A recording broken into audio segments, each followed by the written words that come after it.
கேட்க ஆர்வம் வாருங்கள்.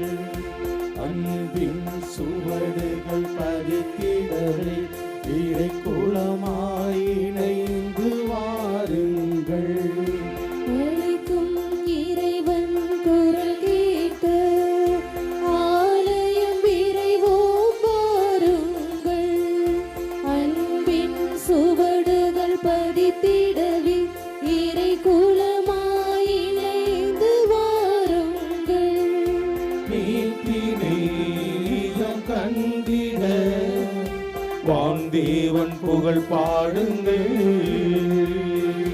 பாருங்கும் அருள் சூழ்ந்திட தியாகத்தின் வழி கூடுங்கள்.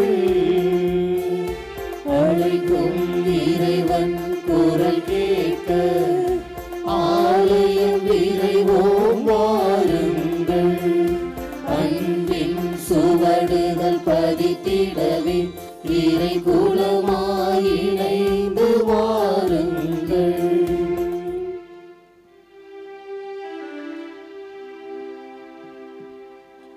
தந்தை மகன் தூயாவியாரின் பெயராலே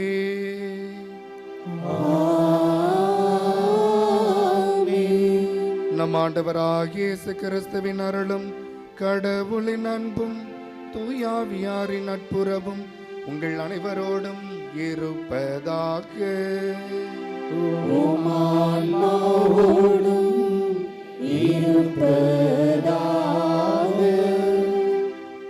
அன்னையின் அன்பு பக்தர்களே, இத்திருப்பலியானது ஆலயத்தில் கூடியிருக்கும் பக்தர்களின் கருத்துகளுக்காகவும் ஜெயா பிளஸ் தொலைக்காட்சி, திருத்தல இணையதளம் மற்றும் அனைத்து சமூக ஊடகங்களின் வழியாக பங்கேற்கும் பக்தர்களின் கருத்துகளுக்காகவும் இன்றைய நாளின் ஒளிபரப்பிற்கு உதவி செய்த நன்கொடையாளர்களின் குடும்ப கருத்துகளுக்காகவும் நேற்று திருப்பலி எழுதி வைத்தவர்களின் கருத்துகளுக்காகவும் ஒப்பு கொடுக்கப்படுகிறது. மேலும் இந்த ஒளிபரப்பை காணுகிற அனைத்து அன்னையின் பக்தர்களையும் இறைவன் நிறைவாக ஆசீர்வதிக்கவும் இத்திருப்பலியில் மன்றாடுவோம். Dear devotees, this Mass is offered for all the faithful gathered here and those who are participating through Jaya Plus, Shrine Web TV, as well as other social media, and a special way for all the sponsors of this live telecast Mass and those who wrote their Mass intentions yesterday, and all the devotees of Our Lady of Health Velanganni who are watching the same. கிறிஸ்துவில் பிரியமான சகோதர சகோதரிகளே, இன்றைய நற்செய்தியிலே இயேசு ஆண்டவர் சொல்கிறார், என்னுடைய உயிர்ப்புக்கு நீங்களே சாட்சிகள் என்று சொல்கிறார். இன்றைய முதல் வாசகத்திலே சீடர்கள் சொல்கிறார்கள், இயேசுனுடைய உயிர்ப்புக்கு நாங்களே சாட்சிகள் என்று சொல்லுகிறார்கள். அதே போல நம்மையும் பார்த்து இயேசு ஆண்டவர் சொல்லுகிறார், என்னுடைய உயிர்ப்புக்கு நீங்களே சாட்சிகள், உங்களுடைய வாழ்க்கை முறையே சாட்சி என்று சொல்லுகிறார்.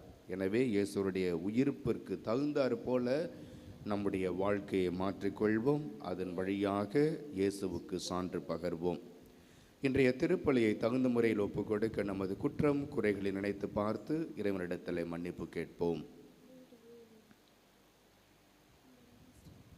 எல்லாமல்ல இறைவனிடமும் சகோதர சகோதரிகளே, உங்களிடம் நான் பாவியனை ஏற்றுக்கொள்கின்றேன். ஏனெனில் என் சிந்தனையாலும் சொல்லாலும் செயலாலும் கடமையில் தவறியதாலும் பாவங்கள் பல செய்தேன். என் பாவமே, என் பாவமே, என் பெரும் பாவமே. ஆகையால் எப்பொழுதும் கன்னியான புனித மரியாவையும் வானதூதர் புனிதர் அனைவரையும் சகோதர சகோதரிகளே உங்களையும் நம் இறைவனாகிய ஆண்டவரிடம் எனக்காக வேண்டிக் கொள்ள மன்றாடுகின்றேன். எல்லாமல்ல இறைவன் நம்மீது இரக்கம் வைத்து நம் பாவங்களை மன்னித்து நம்மை நிலை வாழ்வுக்கு அழைத்து செல்வாராக. ஆமென்.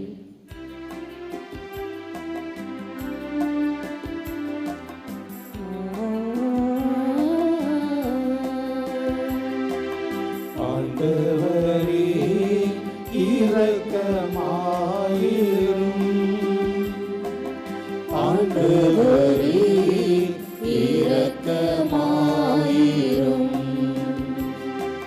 கிறிஸ்துவே இரக்கமாயிரும்.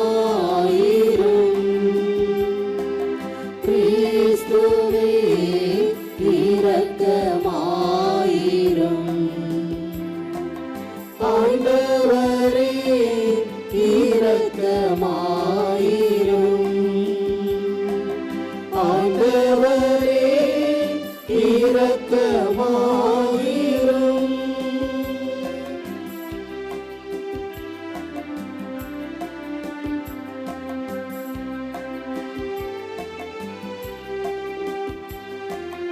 உன்னதங்களிலே கடவுளுக்கு மாட்சி உண்டாகுக. உலகினிலே நன்மனத்தோருக்கு அமைதியும் உண்டாகுக.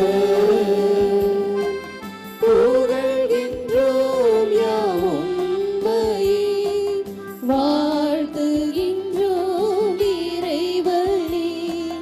உமக்கு ஆராதனை புரிந்தும்மை மாட்சிப்படுத்துகின்றோம் யாம்.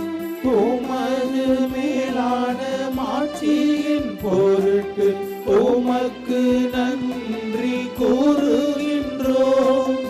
ஆண்டவராகிய இறைவனே, இணையில்லாத விண்ணரசே, ஆற்றல் அனைத்தும் கொண்டிலங்கும் வல்ல தந்தை இறைவனே, ஒரே மகனாக உதித்த ஆண்டவர் இயேசு கிறிஸ்து இறைவனே. ஆண்டவராகிய இறைவனே, இறைவனின் திரு செம்மறியே, தந்தையினின்று என்றென்றுமாக உதித்த இறைவன் மகனே, உலகின் பாவம் போக்குபவரே, நீர் எம் மீது இறங்குவீர். உலகின் பாவம் போக்குபவரே, எம் மன்றாட்டை ஏற்றருள்வீர். தந்தையின் வலப்பக்கம் வீற்றிருப்பவரே, நீர் எம் மீது இறங்குவீர். இறைவனில் இயேசு கிறிஸ்துவே, நீர் ஒருவரே தூயவர், நீர் ஒருவரே ஆண்டவர், நீர் ஒருவரே உன்னதர். தூயாவியாரோடு தந்தை இறைவன் மாட்சியில் இருப்பவர் நீரே. ஆமென். ஆமென். ஜெபிப்போமாக. இறைவா, உமது பெயரை அறிக்கையிடுவதில் பல மக்களினங்களை ஒன்று சேர்த்தருளினீரே. திருமுழுக்கு தண்ணீரால் புது பிறப்பு அடைந்தவர்கள் மனங்களில் ஒரே நம்பிக்கையும் செயல்களில் ஒரே பரிவிரக்கமும் கொண்டிருக்க அருள் புரியும். உம்மோடு தூயாவியாரின் ஒன்றிப்பில் இறைவனா என்றென்றும் வாழ்ந்து ஆட்சி செய்கின்ற எங்கள் ஆண்டவரும் உம் திருமகனுமாகிய இயேசு கிறிஸ்து வழியாக உம்மை மன்றாடுகின்றோம்.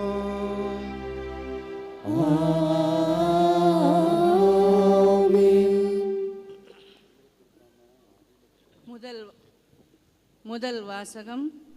திருத்தூதர் பணிகள் நூலிலிருந்து வாசகம். கால் ஊனமுற்றிருந்தவர் நலமடைந்த பின் பேதுருவையும் யோவானையும் விடாமல் பற்றி கொண்டிருக்க எல்லா மக்களும் திகிலுற்று சாலமோன் மண்டபம் என்னும் இடத்திற்கு ஒரு சேர ஓடி வந்தனர். பேதுரு இதை கண்டு மக்களை பார்த்து கூறியது, எருசலேம் மக்களே, நீங்கள் ஏன் இதை பார்த்து வேப்படுகிறீர்கள்? நாங்கள் எங்கள் சொந்த வல்லமையாலோ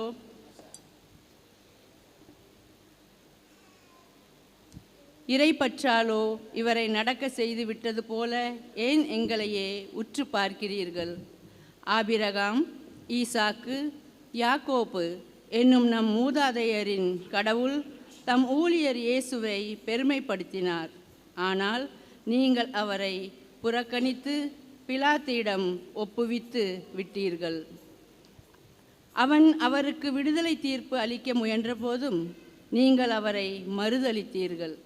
நீங்கள் தூய்மையையும் நேர்மையானவரை மறுதலித்து கொலையாளியை விடுதலை செய்யுமாறு வேண்டிக் கொண்டீர்கள். வாழ்வுக்கு ஊற்றானவரை நீங்கள் கொன்றுவிட்டீர்கள். ஆனால் கடவுள் இறந்த அவரை உயிரோடு எழுப்பினார். இதற்கு நாங்கள் சாட்சிகள். இதோ உங்கள் கண்முன் நிற்கிற இவர் உங்களுக்கு தெரிந்தவர். இயேசுவின் பெயரே இவருக்கு வலுவூட்டியது. அவர் பெயர் மீது கொண்டிருந்த நம்பிக்கையால் தான் இது நடந்தது. இந்த நம்பிக்கையே உங்கள் அனைவர் முன்பாகவும் இவருக்கு முழுமையான உடல்நலனை கொடுத்துள்ளது. அன்பர்களே, நீங்களும் உங்கள் தலைவர்களும் அறியாமையினாலேயே இப்படி செய்துவிட்டீர்கள் என எனக்கு தெரியும். ஆனால் கடவுள் தம் மெசியா துன்புற வேண்டும் என்று இறைவாக்கினர் அனைவர் வாயிலாகவும் முன்னறிவித்ததை இவ்வாறு நிறைவேற்றினார். எனவே உங்கள் பாவங்கள் போக்கப்படும் பொருட்டு மனம் மாறி அவரிடம் திரும்புங்கள். அப்பொழுது ஆண்டவர் புத்துயிர் அளிக்கும் காலத்தை அருளி உங்களுக்காக ஏற்படுத்திய மெசியாவாகிய இயேசுவை அனுப்புவார். விண்ணேற்றமடைந்த இயேசு யாவும் சீர்படுத்தும் காலம் வரை விண்ணேற்றமடைந்த இயேசுவும் யாவும் சீர்படுத்தும் காலம் வரை விண்ணுலகில் இருக்க வேண்டும். பழங்கால தூய இறைவாக்கினர் வாயிலாக கடவுள் இந்த காலத்தை குறித்து கூறியிருந்தார். மோசேயும் உங்கள் கடவுளாகிய ஆண்டவர் உங்கள் சகோதரரிடமிருந்து என்னை போல் ஒரு இறைவாக்கினரை தோன்ற செய்வார். அவர் உங்களுக்கு கூறும் எல்லாவற்றிற்கும் நீங்கள் செவிசாயுங்கள். அந்த இறைவாக்கினருக்கு செவிசாய்த்து கீழ்ப்படியாத எவரும் மக்களினின்று அடியோடு அழிக்கப்படுவர் என்று கூறியுள்ளார். சாமுவேல் தொடங்கி இறைவாக்குரைத்த அனைவரும் இந்த காலத்தை பற்றி அறிவித்து வந்தனர். அந்த இறைவாக்கினர் உரைத்தவற்றை உரிமையாக்கிக் கொள்பவர்கள் நீங்கள். கடவுள் ஆபிரகாமிடம் உன் மரபினர் வழியாக மண்ணின் மக்களினங்கள் அனைத்தும் ஆசி பெறும் என்று கூறி உடன்படிக்கை செய்தார். கடவுள் உங்கள் மூதாதையரோடு செய்த அந்த உடன்படிக்கையையும் உரிமையாக்கிக் கொள்பவர்கள் நீங்களே. ஆகையால் நீங்கள் அனைவரும் உங்கள் தீய செயல்களை விட்டு விலகி ஆசி பெற்று கொள்வதற்காகவே கடவுள் தம் ஊழியரை தோன்ற செய்து முதல் உங்களிடம் அனுப்பினார். ஆண்டவர் வழங்கும் அருள்வாக்கு. இறைவனுக்கு நன்றி. பதிலுரை பாடல் பல்லவி. திருப்பாடல் 8. ஆண்டவரே, உம் பெயர் உலகெங்கும் எவ்வளவு மேன்மையாய் விளங்குகின்றது.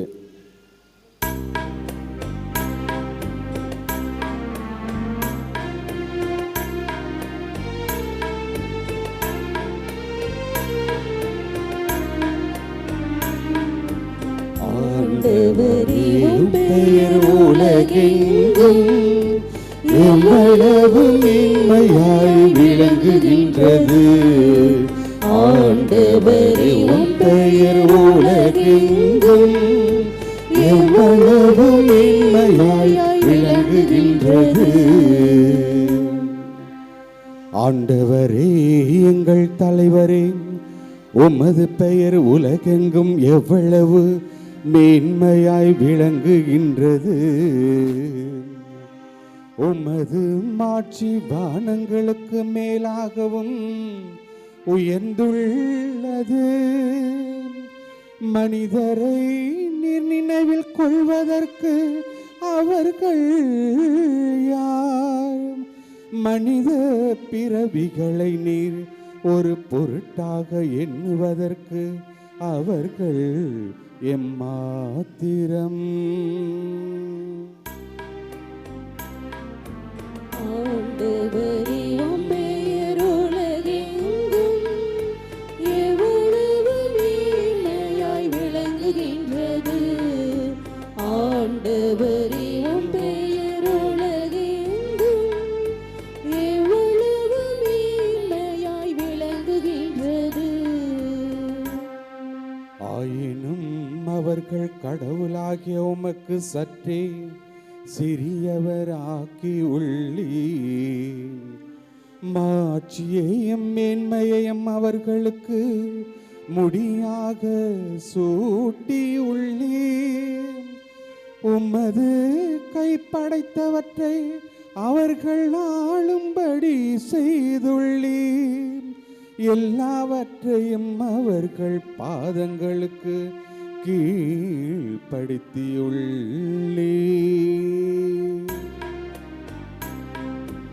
ஆண்டவரே உம் பெயர் உலகெங்கும் எவ்வளவு மேன்மையாய் விளங்குகின்றது.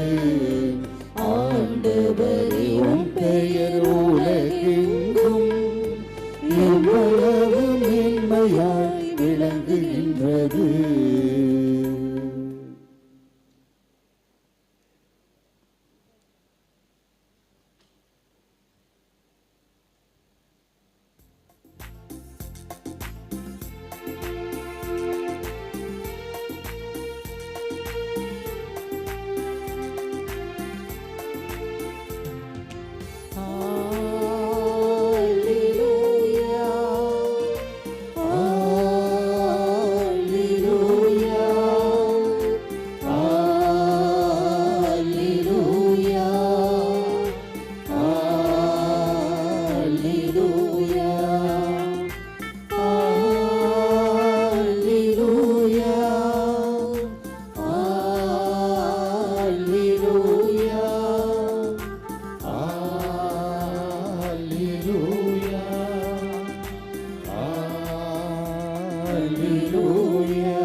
ஆண்டவர் தோற்றுவித்த வெற்றியின் நாள் இதுவே.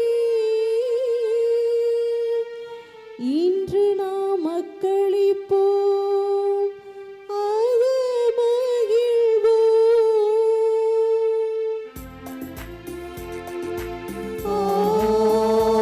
அல்லேலூயா, அல்லேலூயா, அல்லேலூயா, அல்லேலூயா. ஆண்டவர் உங்களோடு இருப்பாராக. உம் ஆன்மாவோடும் இருப்பாராக. தூய லூக்கா எழுதிய பரிசுத்த நற்செய்தியிலிருந்து வாசகம். ஆண்டவரே மாட்சி உமக்கே. அதிகாரம் 24 வசனங்கள் 35 48 முடிய. அக்காலத்தில் சீடர்கள் வழியில் நிகழ்ந்தவற்றையும் இயேசு அப்பத்தை பிட்டு கொடுக்கும்போது அவரை கண்டுணர்ந்து கொண்டதையும் அங்கு இருந்தவர்களுக்கு எடுத்துரைத்தார்கள். சீடர்கள் இவ்வாறு பேசிக் கொண்டிருந்த போது இயேசு அவர்கள் நடுவில் நின்று, உங்களுக்கு அமைதி உரித்தாக என்று அவர்களை வாழ்த்தினார். அவர்கள் திகிலுற்று அச்சம் நிறைந்தவர்களாய் ஒரு ஆவியை காண்பதாய் நினைத்தார்கள். அதற்கு அவர், நீங்கள் ஏன் கலங்குகிறீர்கள்? ஏன் இவ்வாறு உங்கள் உள்ளத்தில் ஐயம் கொள்கிறீர்கள்? என் கைகளையும் என் கால்களையும் பாருங்கள், நானேதான். என்னை தொட்டு பாருங்கள், எனக்கு எலும்பும் சதையும் இருப்பதை காண்கிறீர்களே, இவை ஆவிக்கு கிடையாது என்று அவர்களிடம் கூறினார். இப்படி சொல்லி தம் கைகளையும் கால்களையும் அவர்களுக்கு காண்பித்தார். அவர்களோ மகிழ்ச்சி மேலிட்டு நம்ப முடியாதவர்களாய் வியப்புக்குள்ளாகி இருந்தார்கள். அப்போது அவர் அவர்களிடம், உண்பதற்கு இங்கே உங்களிடம் ஏதேனும் உண்டா என்று கேட்டார். அவர்கள் வேக வைத்த மீன் துண்டு ஒன்றை அவரிடம் கொடுத்தார்கள். அதை அவர் அவர்கள் முன் அமர்ந்து உண்டார். பின்பு அவர் அவர்களை பார்த்து, மோசேயின் சட்டத்திலும் இறைவாக்கின நூல்களிலும் திருப்பாடல்களிலும் என்னை பற்றி எழுதப்பட்டுள்ள அனைத்தும் நிறைவேற வேண்டும் என்று நான் உங்களோடு இருந்தபோதே உங்களுக்கு சொல்லியிருந்தேனே என்றார். அப்போது மறைநூலை புரிந்து கொள்ளுமாறு அவர்களுடைய மனக்கண்களை திறந்தார்.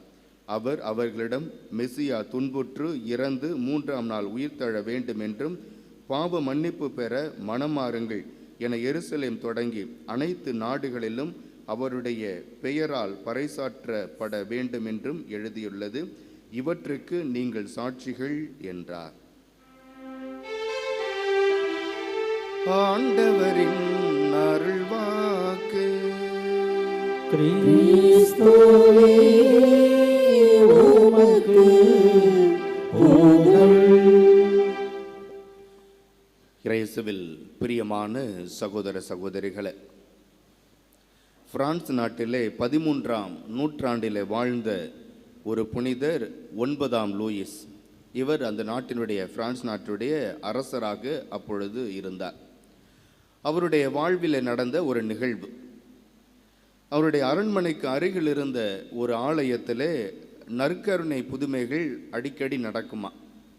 குறிப்பாக இயேசு ஆண்டவர் நற்கருணையிலே ஒரு குழந்தை வடிவிலே அடிக்கடி காட்சி கொடுப்பாராம். மக்கள் அதை சென்று பார்த்து வருவதுண்டு.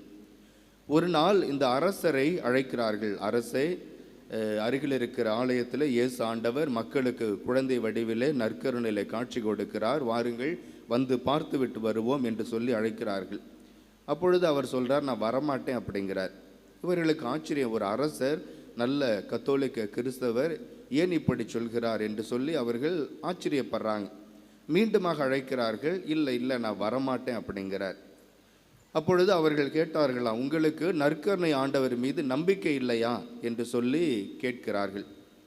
அதற்கு அவர் சொல்லுகிறார், நற்கருணையிலே ஆண்டவர் இயேசு கிறிஸ்து உயிரோடு இருக்கிறார் என்பதை நான் நம்புகிறேன் என்று சொல்லுகிறார்கள். அப்படி என்றால் ஏன் வர மறுக்கிறீர்கள் என்று சொல்லி கேட்ட பொழுது அவர் அழகா சொன்னாராம், நான் ஏற்கனவே ஆண்டவர் இயேசு கிறிஸ்து நற்கருணையில் இருக்கிறார் என்பதை நம்புகிறேன், அந்த புதுமையை பார்த்துவிட்டு தான் அதை நம்ப வேண்டும் என்ற அவசியம் எனக்கு இல்லை என்று சொன்னாராம். இயேசுவில் பிரியமான சகோதர சகோதரிகளை, இந்த நிகழ்வை வைத்து பார்க்கின்ற பொழுது நம்பிக்கை கொண்டவர்களை 2 வகையாக பிரிக்கலாம். முதலாவது வகையினர் பார்த்து நம்புகிறவர்கள், ஏதாவது புதுமை நடந்தால் அதை பார்த்து நம்பக்கூடிய மக்கள். 2வது வகையினர் பார்க்காமலேயே நம்புகிறவர்கள். எனவே இந்த 2 வகையான மக்கள் இன்றும் வாழ்ந்து கொண்டுதான் இருக்கிறார்கள். பார்த்து நம்புகிறவர்கள், பார்க்காமலேயே நம்புகிறவர்கள். இந்த நற்செய்தியிலே பார்க்கிறோம், இயேசு ஆண்டவர் ஒவ்வொருவருக்காக காட்சி கொடுத்து கொண்டிருக்கிறார். குறிப்பாக திருத்தூதர் பணிகள் நூல் 1வது அதிகாரம் 9வது வசனத்தில் பார்க்கிறோம், இயேசு ஆண்டவர் விண்ணகத்திற்கு ஏறி செல்றார். அந்த விண்ணகத்துக்கு ஏறி செல்கின்ற பொழுது எல்லோருமே தங்களுடைய கண்களால் காண்கிறார்கள். அப்படியே மேலே மெதுவாக ஏறி விண்ணகத்துக்கு போகிறாரு, எல்லோருமே தங்களுடைய கண்களால் பார்த்தார்கள். ஆனால் இயேசு உயிர்த்தெழுந்த பொழுது யாருமே பார்க்கவில்லை, ஏனென்றால் யாருமே இல்லை. யாருமே இல்லாத நேரத்தில் தான் இயேசு உயிர்த்தெழுகிறார். அந்த உயிர்த்தெழுகின்ற பொழுது யாருமே பார்க்கவில்லை. அந்த சீடர்களுக்கு கிடைத்த ஆதாரம் என்னவென்றால் 2 ஆதாரம் தான். முதலாவதாக கல்லறை திறக்கப்பட்டிருந்தது, 2வதாக அவருடைய உடம்பிலே சுற்றப்பட்டிருந்த ஆடைகள், அந்த துணிகள் ஒரு இடத்துல சுருட்டி வைக்கப்பட்டிருந்தன. எனவே இந்த 2 ஆதாரங்களை தவிர வேறு எந்த ஆதாரமும் இல்லை. ஆனால் இந்த 2 ஆதாரத்தை வைத்து பார்க்கின்ற பொழுது 2 விதமான சந்தேகங்கள் அந்த அப்போஸ்தலர்களுக்கு வந்தன. முதலாவது, இயேசு ஆண்டவர் உயிர்த்தெழுந்திருக்க வேண்டும், ஆனால் நம்புவது அவ்வளவு எளிதான காரியம் அவர்களுக்கு அல்ல. 2வதாக, இயேசுடைய உடலை யாராவது திருடி சென்றிருக்க வேண்டும். அதனால தான் மகதலா மரியா ஒவ்வொருத்தராக கேட்டு வர்றாங்க, நீங்கள் ஆண்டவருடைய உடலை எடுத்து கொண்டு சென்றால் எங்களிடம் கொடுத்து விடுங்கள் என்று சொல்லி ஒவ்வொருத்தரையும் பார்த்து கெஞ்சுறாங்க. எனவே இந்த இப்படிப்பட்ட ஒரு சூழ்நிலையிலே உண்மையிலேயே இயேசு உயிர்த்தெழுந்திருந்தார் என்றால் அவர் தான் வந்து சொல்லணும், ஏனென்றால் யாருமே பார்க்கவில்லை. அப்படிப்பட்ட ஒரு சூழ்நிலையிலே அவர்தான் ஒவ்வொருவருக்கும் வந்து சொல்ல வேண்டிய சூழ்நிலை. அப்படிப்பட்ட ஒரு சூழ்நிலையில் இயேசு தான் ஒவ்வொருவரையும் பார்த்து நான் உயிர்த்தெழுந்து விட்டேன் நம்புங்கள் என்று சொல்லி ஒவ்வொருவரையும் நம்பிக்கையில் உறுதிப்படுத்துகிறார். முதலாவதாக மகதலா மரியாவுக்கு தோன்றுகிறார். ஒரே ஒருத்தருக்கு முதல்ல தோன்றார். அப்போ விவிலியத்தை பொறுத்தவரை ஒருவருடைய சாட்சியம் செல்லாது.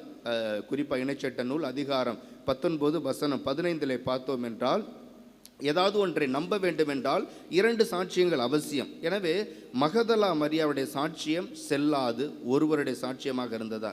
அப்போஸ்தலர்கிட்ட போய் சொன்னாலும் யாரும் அதை நம்பலை. 2வதாக இயேசு ஆண்டவர் 2 நபர்களுக்கு தோன்றுகிறார், எம்மாவு சீடர்கள். இப்பொழுது 2 பேர் சாட்சி பண்ணுறதுனால இது முழுமையான சாட்சியமாக மாறுகிறது. ஆனாலும் அப்போஸ்தலர்கள் நம்பவில்லை. 3ஆம் முறையாக இயேசு ஆண்டவர் தன்னுடைய சீடர்களுக்கு நேரடியாகவே தோன்றுகிறார். கதவு பூட்டி இருக்கு, உள்ள நுழைஞ்சு வர்றார். ஆனால் அப்பொழுதும் அவர்களுக்கு சந்தேகம் தீரவில்லை. ஒரு அழகை காண்பதாகத்தான், ஒரு ஆவியை காண்பதாகத்தான் நினைக்கிறார். ஆனால் இயேசு ஆண்டவர் அவர்களை நம்பிக்கையில் உறுதிப்படுத்த ஒரு சிறிய போராட்டத்தை நடத்த வேண்டியிருக்கிறது. என் கையை காலை பாருங்க என்று சொல்லுகிறார். அவர்களிடம் சாப்பிட்டு காட்டுகிறார். உண்மையிலேயே நான் தான் என்று சொல்லி அவர்களை உறுதிப்படுத்துகிறார். பிறகுதான் அவர்கள் நம்புகிறார்கள், மகிழ்ச்சி அடைகிறார்கள். இந்த நிகழ்வுகள் எதை காட்டுகிறது என்றால், அந்த அப்போஸ்தலர்கள் உயிர்த்தெழுந்த கிறிஸ்துவை உடனடியாக அறிவிக்க செல்லவில்லை. மாறாக உயிர்த்த கிறிஸ்துவை உறுதிப்படுத்துகிறார்கள்.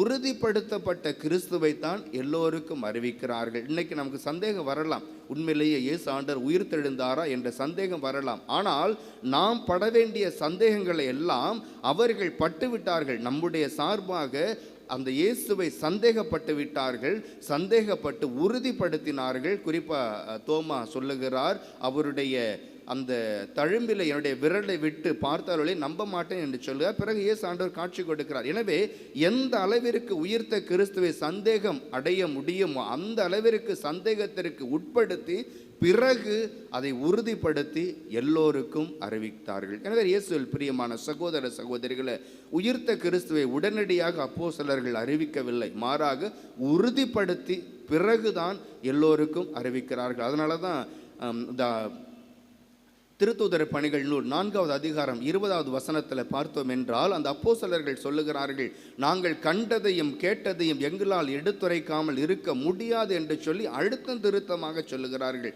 இன்னுமாக யோவான் தான் எழுதிய முதல் கடிதத்திலே 1வது அதிகாரம் 1வது வசனத்தில் அப்படி அழகாக சொல்லுவார், தொடக்க முதல் இருந்த வாழ்வு அளிக்கும் அந்த வார்த்தையை நாங்கள் கேட்டோம், கண்ணால் கண்டோம், உற்று நோக்கினோம், தொட்டு உணர்ந்தோம், பிறகு அதை உங்களுக்கு அறிவிக்கிறோம். என்ன செஞ்சாங்க?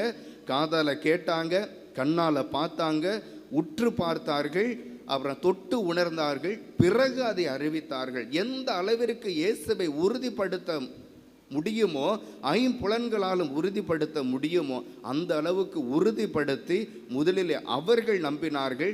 தாங்கள் நம்பியது உண்மை என்பதை மற்றவர்களுக்கும் அறிவித்தார்கள். எனவே இயேசுவில் பிரியமான சகோதர சகோதரிகள், இந்த நிகழ்வுகளை ஒரு ஓமை வழியாக சொல்லுவாங்க. ஒரு முறை ஒரு சிங்கம் ஒன்று காட்டில் ரொம்ப பசியாக இருந்திருக்கு. அந்த சமயத்தில் ஒரு முயலை பார்த்துச்சான். முயலை பார்த்து அதை துரத்துது, எப்படியாவது அதை பிடிச்சி சாப்பிடணும் அப்படின்னு சொல்லிட்டு துரத்திட்டு ஓடுது. அந்த முயல் பயங்கரமாக ஓடி ஒரு பெரிய புதருக்குள்ளே போய் மறைஞ்சிருது. ஆனால் அந்த சிங்கத்துக்கு நல்ல பசி, வேற எங்கேயும் போக முடியாது, எப்படியாவது வெளியே வரும் அப்படின்னு சொல்லிட்டு அந்த புதரை சுற்றி வந்துச்சான். அந்த சமயத்தில் மற்ற சிங்கங்கள் வந்து என்ன இப்படி நிற்கிறியா அப்படின்னு சொல்லிட்டு அந்த சிங்கத்தை பார்த்து கேட்குது. அப்போ அந்த சிங்கம் நடந்ததெல்லாம் சொல்லு, ரொம்ப பசியாக இருந்துச்சு, உள்ள ஒரு முயல் இருக்குது அப்படின்னு சொல்லிட்டு சொல்லுது. உடனே சரி அந்த சிங்கத்துக்கு உதவலாமே அப்படின்னு சொல்லிட்டு மற்ற சிங்கங்கள் அந்த புதரை போய் உள்ளே பார்க்குது, வெளியே வருது, அதை எப்படியாவது கண்டுபிடிக்கணும் அப்படின்னு சொல்லிட்டு அதுவும் அந்த சிங்கங்களும் சுற்றி வருகின்றன.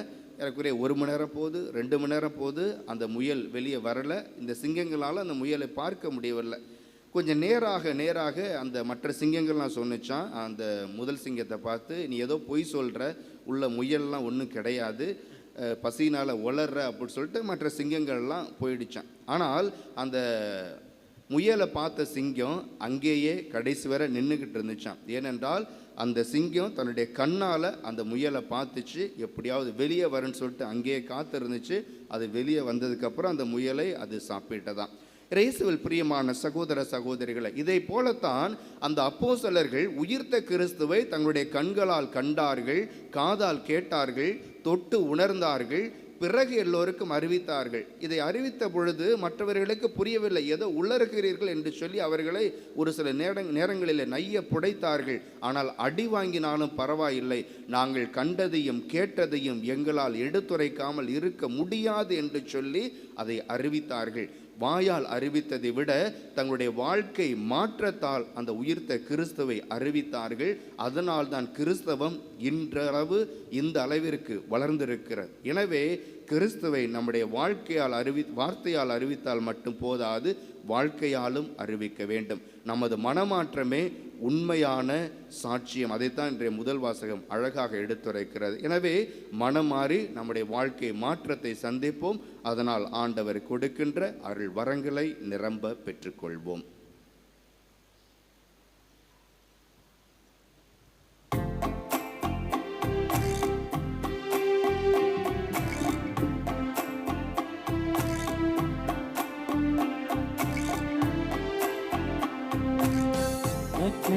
நான் தரும் காணிக்கையை உவப்புடன் ஏற்பாயின் இறைவா.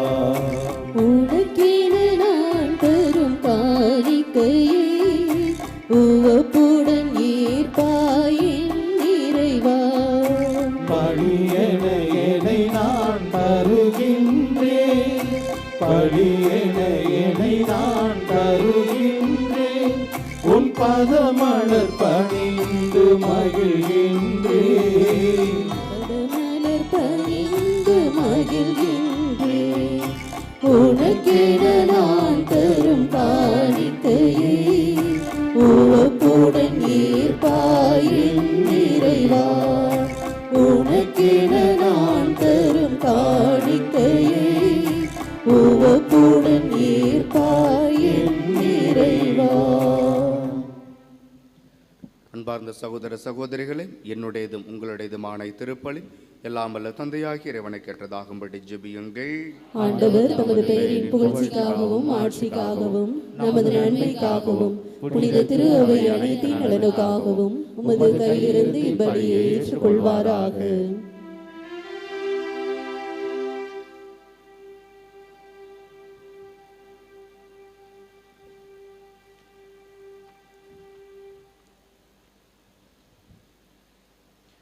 ஆண்டவரே, இப்பலியின் காணிக்கைகளோடு எங்கள் வேண்டல்கள் உம்மை நோக்கி எழுவனவாக.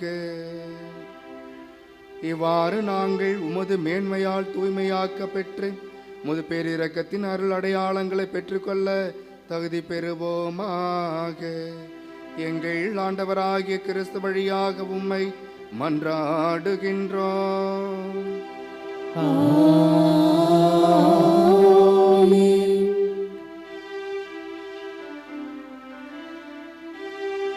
ஆண்டவர் உங்களோடு இருப்பாராக. உம் ஆன்மாவோடும் இருப்பாராக.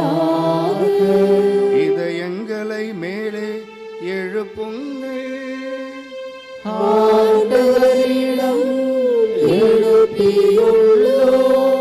நம் இறைவனாகிய ஆண்டவருக்கு நன்றி கூறுவோம். அது தகுதியும் நீதியுமானதே.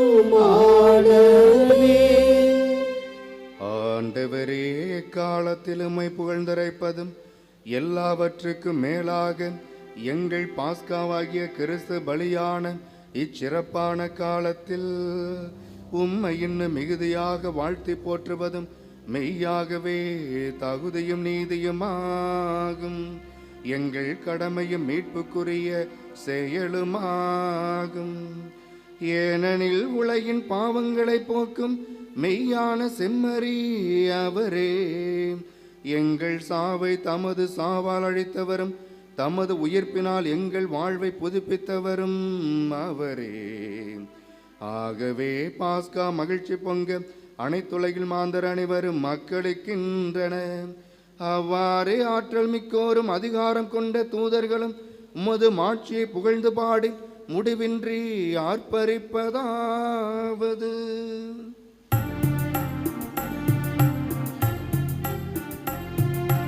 தூயவர் தூயவர் தூயவர் வான்படைகளின் கடவுளாம் ஆண்டவர். விண்ணகமும் மண்ணகமும் உமது மாட்சியால் நிறைந்துள்ளன. உன்னதங்களிலே ஓசன்னா, உன்னதங்களிலே ஓசன்னா. ஆண்டவர் பெயரால் வருகிறவர் ஆசீர் பெற்றவர். உன்னதங்களிலே ஓசன்னா, உன்னதங்களிலே ஓசன்னா. ஆண்டவரே, நிர்மையாகவே தூயவர், தூய்மை அனைத்துக்கும் ஊற்று. ஆகவே உம்முடைய ஆவியை பொழிந்த இக்காணிக்கைகளை தூய்மைப்படுத்தமை வேண்டுகிறோம். இவ்வாறு எங்கள் ஆண்டவர் இயேசு கிறிஸ்துவின் உடலும் இரத்தமுமாக எங்களுக்கு இவை மாறுவனவாக. அவர் பாடுபட உளம் கணிந்து தம்மை கையளித்த போது அப்பத்தை எடுத்து நன்றி செலுத்தி அதை பிட்டு தம் சீடர்களை அழைத்து கூறியதாவது: அனைவரும் இதிலிருந்து பெற்று உண்ணுங்கள், ஏனெனில் இது உங்களுக்காக கையளிக்கப்படும் என் உடல்.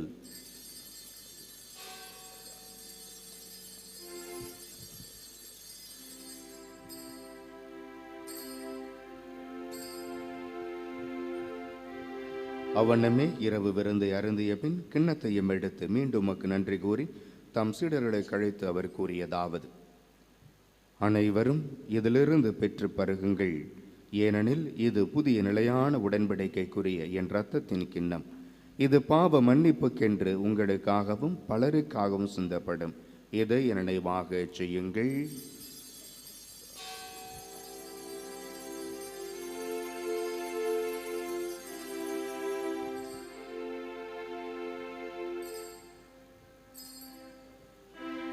நம்பிக்கையின் மறைபொருள். ஆண்டவரே, நீர் வருமளவும் உமது இறப்பினை அறிக்கையிடுகின்றோம், உமது உயிர்ப்பினையும் எடுத்துரைக்கின்றோம். ஆகவே ஆண்டவரே, நாங்கள் கிறிஸ்துவின் இறப்பினையும் உயிர்ப்பினையும் புகூர்ந்து வாழ்வு தரும் அப்பத்தையும் மீட்பளிக்கும் கிண்ணத்தையும் ஒப்புக் கொடுக்கிறோம். திருமணன்று ஊழியம் புரிய தகுந்தவர்களை எங்களை ஏற்றுக்கொண்டீர். எனவே உமக்கு நன்றி செலுத்துகிறோம். மேலும் கிறிஸ்துவின் உடலிலும் இரத்தத்திலும் பங்கு கொள்ளும் எங்களை தூய ஆவியார் ஒன்று சேர்க்க வேண்டுமென உம்மை தாழ்மையுடன் மன்றாடுகிறோம். ஆண்டவரே, உலகெங்கும் பரவியிருக்கும் திரு அவை நினைவு கூர்ந்தருளும். எங்கள் ஆயர் சகாயராஜ் மற்றும் எல்லா திருளையினர் ஆகிய அனைவரோடும் திரு அவை அன்பில் நிறைவு பெற செய்தருளும். மேலும் உயிர்த்தெழும் எதிர்நோக்குடன் துயில் கொள்ளும் எங்கள் சகோதரர் சகோதரிகளையும் இறந்தோர் அனைவரையும் இரக்கத்துடன் நினைவு கூர்ந்து திருமுக ஒளியினுள் ஏற்றருளும். எங்கள் அனைவரும் மீது இரக்கமாயிரும். கடவுளின் கன்னி தாயான புனித மரியா, அவருடைய கணவரான புனித யோசேப்பு, புனித திருத்தூதர்கள், இவ்வுலகிலும் உகந்தவராயிருந்தோர் ஆகிய புனிதர் அனைவருடனும் நாங்கள் நிலைவாழ்வில் பங்கு கொள்ளும் தகுதி பெற்று திருமகன் இயேசு கிறிஸ்து வழியாக உம்மை புகழ்ந்தேத்து வரமருள மன்றாடுகிறோம். இவர் வழியாக இவரோடு இவரில் எல்லாம் வல்ல இறைவனாகிய தந்தையே, தூயாவியாரின் ஒன்றிப்பில் எல்லா புகழும் மாட்சியும் என்றென்றும் உமக்கு உரியதே.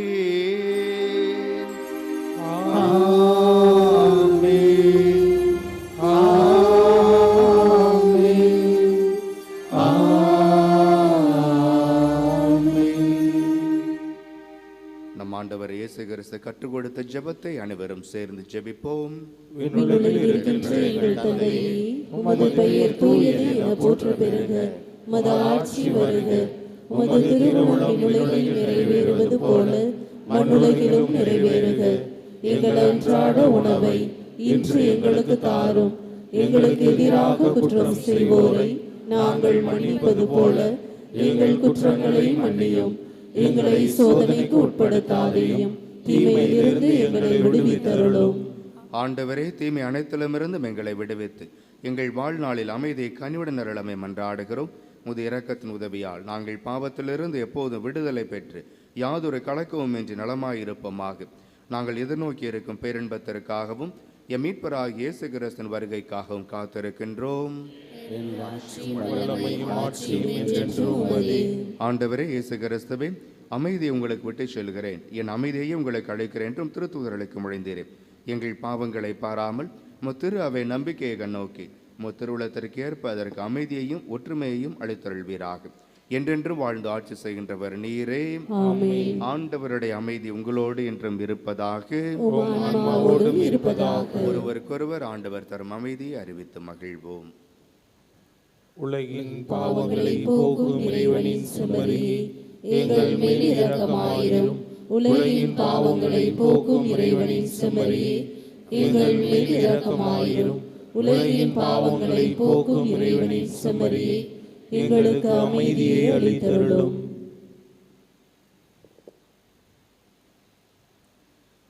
இதோ இறைமகன் இயேசு கிறிஸ்து, இவரே உலகின் பாவங்களை போக்குகிற தெய்வம். இவரை விருந்து வைத்து நமக்கு அழைப்பு விடுக்கிறார். இந்த விருந்திற்கு அழைக்க பெற்ற நாம் அனைவரும் பேறு பெற்றோர். ஆண்டவரே, நீர் எனக்கு எழுந்தருள நான் தகுதியற்றவன். ஆனால் ஒரு வார்த்தை மட்டும் சொல்லியருளும், எனது ஆன்மா நலமடையும்.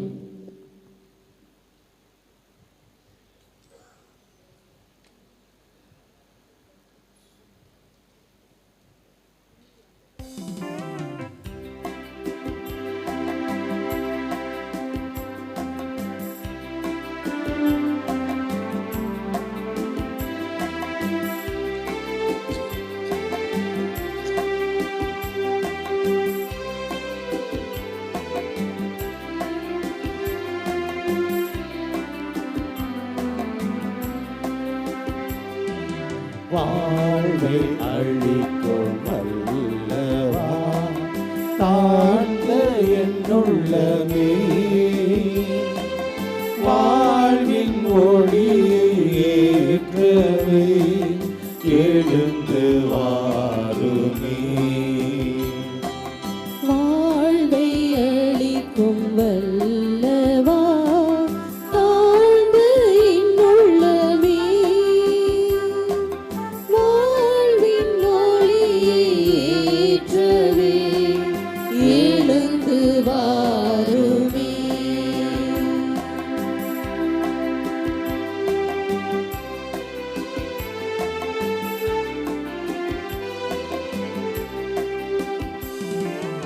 ஏனோ இந்த பாசமே ஏழை என்னிடமே,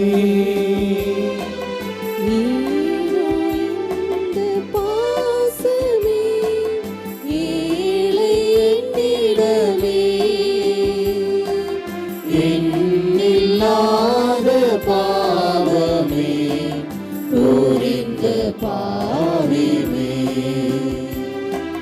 வாழ்வை அளிக்கும் வல்லவா தாழ்ந்த என்னுள்ளமே, வாழ்வின் ஒளியை ஏற்றவே எழுந்து வாருமே.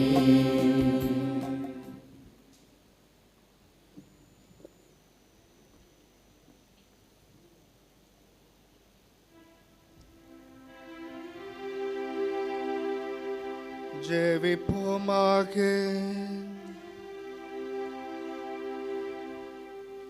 ஆண்டவரே, நாங்கள் புரியும் வேண்டல்களுக்கு செவி சாய்த்தருளும். அதனால் எங்கள் மீட்பின் இப்புனிதமிக்க பரிமாற்றம் எங்களுக்கு இவ்வுலக வாழ்வில் உமது அருள் உதவியை அளித்து என்றென்றுமுள்ள மகிழ்ச்சிக்கான உறுதியை அளிப்பதாக. எங்கள் ஆண்டவராகிய கிறிஸ்து வழியாக உம்மை மன்றாடுகின்றோம்.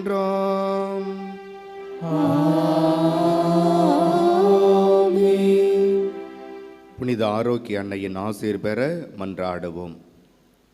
ஆற்றலும் அன்புமிக்க இயேசுவை கையிலேந்தி காலமெல்லாம் கடலோரம் காத்திருக்கும் புனித ஆரோக்கிய அன்னையை, இப்பேராலயத்தில் கூடியிருக்கும் பக்தர்கள் மற்றும் இணையதளம் சமூக ஊடகங்கள் வழியாக பங்கேற்கும் அனைவரையும் ஆசீர்வதியும்.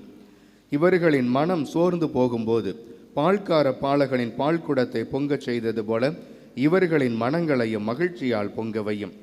இவர்கள் தோல்வியால் துவண்டு போகும்போது நடக்க இயலாத சிறுவனை நடக்க வைத்தது போல இவர்களையும் எழுந்து நடக்க வையும். இவர்கள் துன்பக் கடலில் தத்தளித்து தடுமாறும்போது போர்த்துகீசிய மாலுமிகளை கரை சேர்த்தது போல இவர்களையும் கரை சேர்த்தருளும். வரம் பெற்று தரும் புனித ஆரோக்கிய அன்னையின் ஆசீர் உங்களோடு என்றும் தங்குவதாக. May Jesus touch you and heal you through the loving hands of his dear mother, Our Lady of Velankanni. ஆண்டவர் உங்களோடு இருப்பாராக.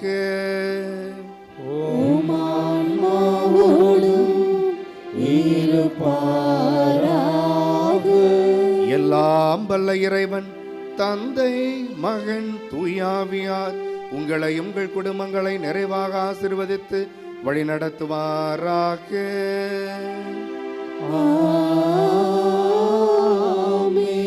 சென்று வாருங்கள், திருப்பலி நிறைவேறிற்று.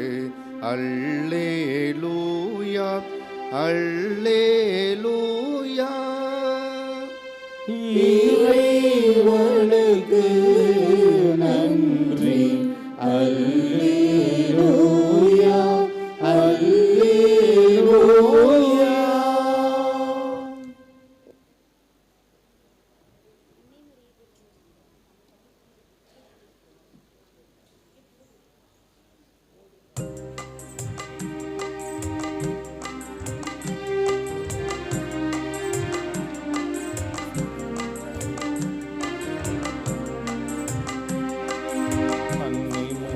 போற்றுவோம், தினமாக மகிழ்ந்தே வாழ்த்துவோம். அன்னை அன்பிலே நாடும் நிலைத்து மகிழுவோம். ஆடி பாடி போடுவோம், இன்று ஒன்றுபட்டு வாழுவோம். அன்னை அன்பிலே நாடும் நிலைத்து மகிழுவோம். அன்னை மரியை போற்றுவோம், தினமாக மகிழ்ந்தே வாழ்த்துவோம். அன்னை அன்பிலே நாடும் நிலைத்து மகிழுவோம். ஆடி பாடி கூடுவோம், இன்று ஒன்றுபட்டு வாழுவோம். அன்னை வழியில் நாமும் சான்று பகருவோம்.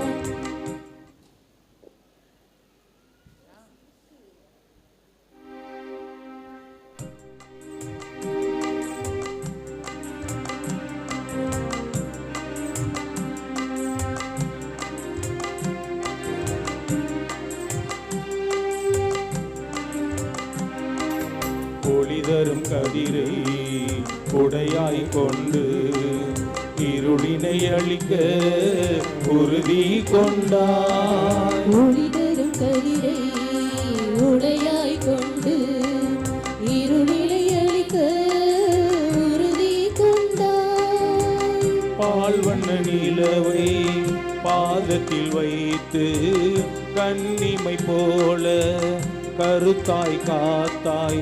உன்னன்பில் வந்தாலே உயிர்கள் செழிக்குதி, உன்னுறவில் சேர்ந்தாலே உரிமை பிறக்குதி. நம் அன்னை அன்பில் நாளும் வளர்ந்து அன்பை பகிருவோம்.